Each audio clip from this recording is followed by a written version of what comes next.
कहानी की शुरुआत में ही हम गौतमी नाम की एक लड़की को देखते हैं जो कि देख नहीं पाती है और गौतमी किसी को लेकर बहुत ही ज्यादा परेशान हो रहे थे और उस इंसान को जाने के लिए कह रहे थे। और इसके बाद वो तंग आकर एक कमरे में जाते हैं और वहाँ पर हम देखते हैं कि एक फांसी लटक रहा था और गौतमी उसके सहारे अपनी जान लेने की कोशिश कर रहे थे। लेकिन इसके बाद ही वो देखती है कि वहाँ पर भी वो आदमी आकर पहुंचा है और वो आदमी ही गौतमी के पैरों के नीचे से टेबल हटा देता है जिससे कि गौतमी की मौत हो जाती है। और इसके बाद ही हम गौतमी की जुड़वा बहन गायत्री को देखते हैं और गायत्री गौतमी को लेकर बुरा सपना देखती है। और इसके बाद गायत्री गौतमी को कॉल करती है लेकिन कोई फोन रिसीव नहीं करता और फिर गायत्री अपने हस्बैंड नील को कहती है कि वो फौरन गौतमी से मिलने के लिए जाएगी। और ये बातें सुनकर नील बहुत ही परेशान होता है और उनकी बातों से ये समझ में आता है कि गौतमी 6 महीने बाद घर लौटी है और अब वो फिर से यहाँ से जाने की बात कर रहे हैं। इस बात को नील एक्सेप्ट नहीं कर पा रहा था और गायत्री कहती है कि अगर नील उसके साथ नहीं जाना चाहता तो वो अकेले ही जाएगी। और आखिरकार हम देखते हैं कि नील गायत्री को ड्राइव करके गौतमी के घर लेकर आता है और वो लोग गौतमी के घर आकर देखते हैं कि घर के अंदर से कोई भी आवाज नहीं आ रही है और दरवाजा खुलने के लिए भी कोई नहीं है। इसीलिए गायत्री घर का दरवाजा तोड़कर अंदर जाती है और पूरा घर ढूंढने के बाद नील को ऊपर के कमरे में गौतमी मिलती है और उसने खुद की जान ले ली थी। और इसके बाद हम देखते हैं कि नील गायत्री को इस सदमे से संभालता है। इसके बाद घर में पुलिस ऑफिसर आते हैं और वो गौतमी को लेकर गायत्री और नील से पूछताछ करते हैं और ये पता चलता है कि दरअसल बहुत दिनों से ही गौतमी के आई साइट में प्रॉब्लम थी और धीरे धीरे उसकी आंखों की रोशनी जा रही थी और आखिरकार उसे दिखना ही बंद हो गया था। और गौतमी खुद चाहती थी कि वो इस रिमोट एरिया में अकेले रहे क्योंकि वो एक बहुत ही फेमस सिंगर है और वो अपने फैंस के सामने ऐसे हालत में नहीं जाना चाहती थी। और वो एक डोनर मिलने का वेट कर रही थी जिससे कि उसके आंखों का ऑपरेशन हो सके और वो फिर से देख पाए। इसके बाद देखा जाता है कि गायत्री को इस घर में किसी के होने का एहसास होता है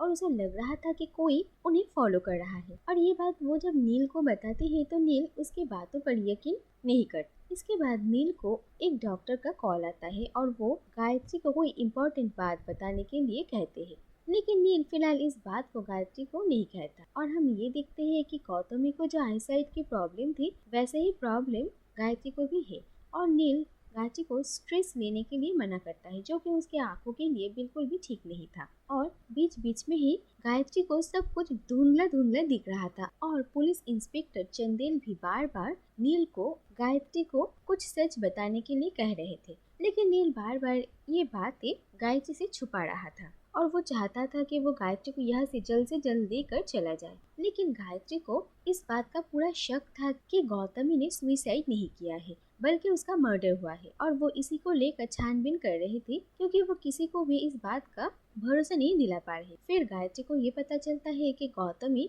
उनके पड़ोस में ही रहने वाली मिसेस सोलंकी नाम की एक औरत के साथ बहुत ही क्लोज थी और गायत्री मिसेस सोलंकी से मिलने के लिए उनके घर जाती है। और मिसेस सोलंकी से ही गायत्री को ये पता चलता है कि गौतमी एक ऑर्गेनाइजेशन में जाती थी जहाँ पर ब्लाइंड पेशेंट्स थे और वहाँ पर वो काउंसलिंग करवाती थी। और ये सारी बातें सुनकर गायत्री बहुत ही हैरान होती है क्योंकि उसे अपने बहन के बारे में कुछ पता भी नहीं था। और वो जब गौतमी को कॉल करती थी तो गौतमी उसका फोन रिसीव नहीं करती थी। इसके बाद गायत्री उसी इंस्टीट्यूशन में जाती है और वहाँ के कुछ पेशेंट्स को वो गौतमी को लेकर ही बात करते हुए सुनती है और उन्हीं के ही बातों से गायत्री को ये पता चलता है कि गौतमी का एक बॉयफ्रेंड था और वो अपने बॉयफ्रेंड के साथ एक जगह पर घूमने के लिए भी गई थी। इसके बाद ही वहाँ पर मौजूद पेशेंट्स को गायत्री का प्रेजेंस फील होता है और उन्हें ये लगता है कि गायत्री के साथ यहाँ पर और भी कोई मौजूद है। और गायत्री जब पीछे मुड़कर देखती है तो उसे पता चलता है कि कोई उसे फॉलो करते हुए यहाँ पर आ गया है और गायत्री उस इंसान को पकड़ने की कोशिश करती है लेकिन उसे कोई भी नहीं मिलता और गायत्री का फिर से आंखों के सामने सब कुछ ब्लर होने लगता है। इसके बाद हम देखते हैं कि गौतमी की अंतिम संस्कार किया जाता है और नील गायत्री को लेकर यहाँ से वापस घर जाने की बात करता है। लेकिन गायत्री को अभी घर वापस नहीं जाना था और वो कहती है कि वो लोग कुछ दिनों के लिए कहीं घूमने जा सकते हैं और ये बात सुनकर नील को भी अच्छा लगता है। और हम देखते हैं कि गायत्री नील को लेकर उसी जगह पर घूमने आती है जहाँ पर गौतमी अपने बॉयफ्रेंड के साथ आई थी, और उसी होटल में रुकती है जहाँ पर वो रुकी थी। और फिर गायत्री नील से छुपकर होटल के स्टाफ से गौतमी के बारे में पूछताछ कर रही थी। और इसके बाद हम लोग देखते हैं कि वो लोग एक रेस्टोरेंट में जाते हैं और वहाँ के मैनेजर गायत्री को पहचानते हैं, और नील से छुपकर गायत्री उस मैनेजर से बात भी करती है, और वो मैनेजर गायत्री को गौतमी समझकर गलती करता है। और उस मैनेजर से गायत्री को ये पता चलता है कि गौतमी जब यहाँ पर एक लड़के के साथ आई थी तो तब उसकी आंखों में पट्टी बंधी हुई थी। और ये बात सुनकर गायत्री बहुत हैरान होती है। और इसके बाद वो जब नील को इसके बारे में बताती है तो नील गायत्री को कहता है कि दरअसल गौतमी को अपना आई डोनर मिल गया था और उसने अपने आंखों का ऑपरेशन भी करवाया, लेकिन उसका ऑपरेशन सक्सेसफुल नहीं रहा और वो पूरी तरीके से अंधी हो गई। और शायद इसी सदमे को गौतमी बर्दाश्त नहीं कर पाई और उसने सुसाइड कर लिया। और नील ने गायत्री से इतने दिनों तक ये बातें छुपाई। इस बात से गायत्री नील पर गुस्सा हो जाती है और वो वहाँ से जाने लगती है। तभी उसके सामने फिर से सब कुछ ब्लर हो जाता है और एक कार के साथ वो टकरा जाती है और नील उसे बचा लेता है। इसके बाद नील गायत्री को लेकर वापस आता है और वो गायत्री को कंसोल करता है और धीरे धीरे उन लोगों के बीच प्रॉब्लम्स ठीक होती है और वो लोग एक दूसरे के साथ टाइम स्पेंड करते हैं। अगले दिन सुबह वो लोग जब होटल से चेकआउट करने वाले थे तभी होटल के एक स्टाफ गायत्री से मिलने के लिए आते हैं और वो गायत्री को गौतमी के बारे में बताते हैं और वो कहते हैं कि गौतमी जिस लड़के के साथ यहाँ पर आई थी उन्हें उसका चेहरा याद है। और इसके बाद वो गायत्री को गौतमी का एक की देते हैं और वो आदमी कहते हैं कि होटल के बेसमेंट में जहाँ पर उन लोगों ने कार पार्क किया था वहाँ की सीसीटीवी कैमरा में उस लड़के की फोटो जरूर आ गई होगी। और ये बात सुनकर गायत्री नील को लेकर बेसमेंट की सीसीटीवी फुटेज लाने के लिए जाते हैं और हम देखते हैं कि नील अकेला ही जाता है और वो गायत्री को कार में बैठने के लिए कहता है, लेकिन बहुत देर बीत जाती है और नील वापस नहीं आता। इसीलिए गायत्री भी सिक्योरिटी रूम जाती है और उसे पता चलता है कि नील यहाँ पर आया तो था और सारे फुटेजेस लेकर चला गया, लेकिन इसके बाद देखा जाता है कि नील गायत्री का फोन भी नहीं उठा रहा था और गायत्री को ये शक होता है कि शायद जिसने गौतमी को मारा है उसी ने नील को भी किडनैप कर लिया है और गायत्री फौरन पुलिस को इन्फॉर्म करती है। और इसके बाद देखा जाता है कि उस सिक्योरिटी रूम के सारे वायर्स काट दिए जाते हैं और हार्ड डिस्क भी कोई चुरा लेता है, जिससे कि ये समझ में आता है कि जो भी इन सब के पीछे है वो सारे सबूत मिटा रहा था। और इसके बाद गायत्री होटल के उस स्टाफ के बारे में पुलिस को बताती है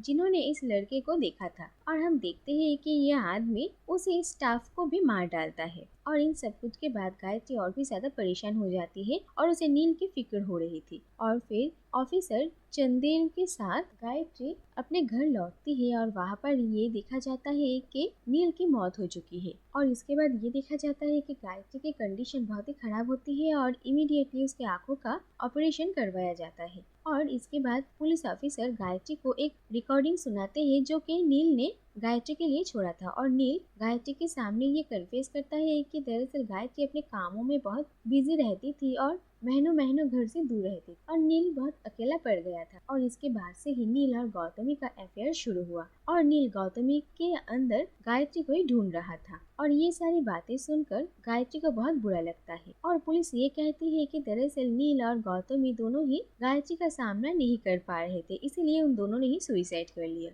और इसके बाद हम देखते हैं कि गौतमी डॉक्टर से कहती है कि उसे घर जाना है और डॉक्टर कहते हैं कि 15 दिन बाद गौतमी के आंखों की पट्टियां उतरेंगी, तब तक गौतमी को किसी की साथ की जरूरत है और गौतमी एक नर्स को उसके घर भेज देने के लिए कहती है। इसके बाद दो लोग गौतमी को उसके घर ड्रॉप करने के लिए आते हैं और गौतमी उन्हें वही चाबी देती है जो कि उस होटल के स्टाफ ने गौतमी को दिया था। और गौतमी उन लोगों से रिक्वेस्ट करती है कि वो लोग एक बार ये चेक करके बताए कि ये की इस घर के किसी लॉक का है या नहीं, और वो चेक करके बताते हैं कि ये की इस घर के किसी लॉक का नहीं है। और इसके बाद हम देखते हैं कि रात को दीपक नाम का एक नर्स गायत्री के घर आता है और गायत्री ये कहती है कि उसे एक फीमेल नर्स चाहिए, लेकिन हॉस्पिटल में स्टाफ कम होने की वजह से और गायत्री का घर बहुत ही दूर होने की वजह से कोई भी फीमेल नर्स आने के लिए तैयार नहीं थी। दरअसल दीपक का घर आसपास ही था, इसीलिए वो यहाँ पर आया है। इसके बाद दीपक गायत्री को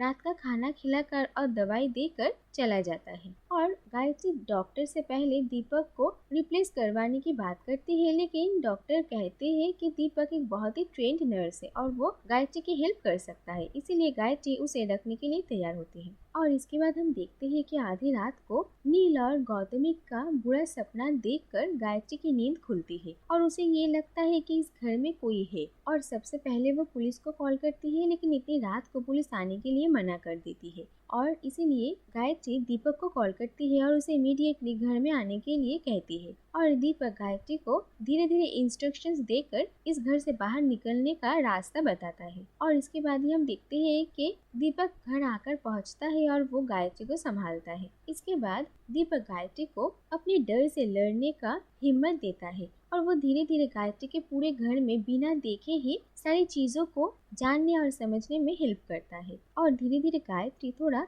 नॉर्मल होने लगती है और दीपक के साथ भी उसकी बॉन्डिंग हो गई थी। और इसके बाद ही एक दिन रात को गायत्री को फिर से ऐसा महसूस होता है कि उसके घर में कोई है और फिर उसके पड़ोसी आकर उसकी हेल्प करते हैं, लेकिन गायत्री को ये समझ में आता है कि उनकी नीयत ठीक नहीं है। और इस पड़ोसी की इरा नाम की एक बेटी थी जिसके साथ भी गौतमी का अच्छा रिश्ता था। इसके बाद हम देखते हैं कि गायत्री किसी तरीके से अपने पड़ोसी के घर से निकलकर अपने घर आने वाली थी, तभी रास्ते में उसके साथ दीपक की मुलाकात हो जाती है और गायत्री दीपक को कहती है कि उसे इस घर में नहीं रहना, बल्कि दीपक उसे अपने साथ उसके घर लेकर जाए और दीपक ऐसा ही करता है। और इसके बाद हम देखते हैं कि दीपक कुछ काम के लिए गायत्री से थोड़ी दूर होता है, तभी वहाँ पर इरा आ जाती है और वो गायत्री को कहती है कि गौतमी उसकी बहुत अच्छी दोस्त थी और उसी के लिए वो यहाँ पर आई है और वो गायत्री को कहती है कि उस चाबी को गायत्री के घर से इरा ने ही चुराया था और उसे अपने पिता पर शक था कि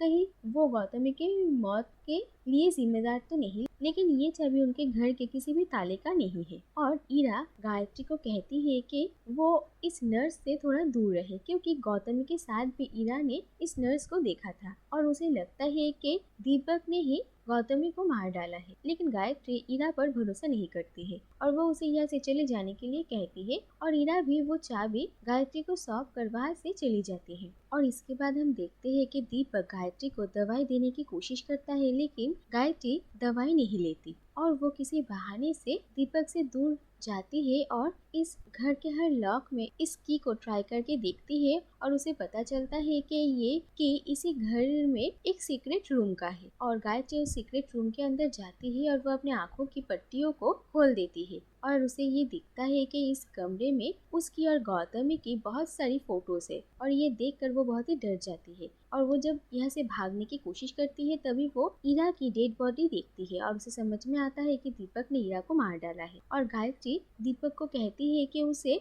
दीपक को देखना था, इसीलिए उसने पट्टी उतारी, लेकिन वो कुछ देख नहीं पा रही है। इसका मतलब गायत्री का आई ऑपरेशन सक्सेसफुल नहीं रहा है और ये सुनकर दीपक को बहुत हैरानी होती है और वो बार बार गायत्री को परखने की कोशिश करता है और आखिरकार वो गायत्री को एक बक्से के पास लेकर जाता है और उस बक्से को खोलकर असली दीपक का डेड बॉडी मिलती है। दरअसल इस आदमी का नाम है चंदर और वो इसी हॉस्पिटल में जॉब करता था, लेकिन जिस दीपक का गायत्री के घर ड्यूटी था उसने उस दीपक को मार डाला है और उसकी जगह वो खुद गायत्री के घर जाता है। दरअसल दीपक गौतमी से भी पहले मिल चुका है और गौतमी के साथ भी वो ऐसे ही रह रहा था और उसने ही गौतमी को एक ऐसी दवाई दी जिसकी वजह से गौतमी को पूरी तरीके से दिखना बंद हो गया था। दरअसल चंदर को अंधे लोगों के साथ रहना था, क्योंकि अंधे लोग ही उसे ज्यादा अच्छा पहचान पाते हैं, रूप रंग के पड़े उसके साथ रहते हैं और उसने गौतमी के साथ भी रहने की कोशिश किया, लेकिन धीरे धीरे गौतमी उससे उब गई और वो उससे दूर जाना चाहती थी, इसीलिए चंदर ने गौतमी को मार डाला है। और नील को भी सीसीटीवी फुटेज से चंदर का चेहरा दिख गया था, इसीलिए उसने नील को भी मार डाला है। और फिर वो जब गायत्री को देखता है तो वो गायत्री के साथ रहना चाहता था और इसीलिए वो गायत्री के घर में नर्स बनकर आता है और गायत्री को कुछ ऐसी दवाइयाँ दे रहा था जिससे कि गायत्री धीरे धीरे पूरी तरीके से अंधी हो जाए। आखिरकार हम देखते हैं कि गायत्री किसी तरीके से चंदर के घर से भागकर निकल जाती है और वो मिसेस सोलंकी के घर पहुंचती है और चंदर भी गायत्री का पीछा करते हुए मिसेस सोलंकी के घर आता है और गायत्री मिसेस सोलंकी को सब कुछ बताती है और उन्हें पुलिस को कॉल करने के लिए कहती है। लेकिन हम देखते हैं कि मिसेस सोलंकी गायत्री को बेहोश कर देती है और ये पता चलता है कि दरअसल चंदर मिसेस सोलंकी का ही बेटा है और मिसेस सोलंकी बहुत साल पहले चंदर की साइकोलॉजिकल प्रॉब्लम के बारे में जानती थी और वो चंदर को दुनिया से बचाकर इस रिमोट एरिया में लेकर आई थी और वो चंदर को हमेशा बहुत डोमिनेट किया करती थी और इसी की वजह से चंदर के दिमाग में गहरा असर पड़ा और वो आज इस तरीके का दरिंदा बन चुका है। और हम देखते हैं कि चंदर अपनी माँ से कितना डरता था लेकिन आखिरकार वो अपनी माँ को भी मार डालता है और गायत्री को जब होश आता है तो वो देखती है कि चंदर उसके पास बैठा हुआ है और चंदर गायत्री को ऑप्शन देता है कि उसे चंदर के साथ रहना है या फिर मरना है और गायत्री मौत को ही चुनती है। लेकिन जब वो मरने जाती है तब उससे ये नहीं हो पाता है इसीलिए वो हार मान जाती और चंदर गायत्री को समझाने की कोशिश करता है कि वो हमेशा उसका साथ निभाएगा और इसके बाद ही हम देखते हैं कि गायत्री चंदन को डिस्ट्रैक्ट करके उससे ही उसका एक चाकू छीन कर चंदर पर वार कर देती है और वहां से भागने की कोशिश करती है। गायत्री मौका देकर पुलिस को कॉल करती है और हम देखते हैं कि चंदर भी गायत्री को ढूंढते हुए उसके पीछे पीछे आता है और वो उसे मारने की कोशिश कर रहा था लेकिन गायत्री अहम मौके पर सारी लाइट्स बुझा देती है और चंदर अपने कैमरा के फ्लैश लाइट से गायत्री को ढूंढने की कोशिश करता है और गायत्री एक भारी चीज से चंदर के सर पर वार करती है लेकिन फिर भी चंदर गायत्री के ऊपर हमला कर देता है। तभी गायत्री चंदर के कैमरे से ही उसके सर पर मारती है और इसके बाद ही वहाँ पर पुलिस आ जाती है और गायत्री को बचा लेती है और फिर हम देखते हैं कि चंदर इतने सारे लोगों को एक साथ देखकर डर जाता है और वो खुद ही अपना गला काट कर अपनी जान ले लेता है और इसके बाद हम देखते हैं कि गायत्री के आंखों का इलाज पूरा होता है और उसे अब सब कुछ दिख रहा था और गायत्री ने हॉस्पिटल में ही नील की बॉडी को प्रिजर्व करके रखने के लिए कहा था क्योंकि उसे नील को एक आखिरी बार देखना था और गायत्री नील को देखने के लिए जाती है और डॉक्टर से गायत्री को पता चलता है कि नील ने अपने आंखें डोनेट कर दी थे और गायत्री को ही नील की आंखें मिली है और ये बात जानकर गायत्री बहुत ही इमोशनल हो जाती है और हम देखते हैं कि अब गायत्री नील की आंखों से ही इस दुनिया को देखेगी और इसी के साथ ही ये कहानी यहीं पर ही खत्म हो जाती है।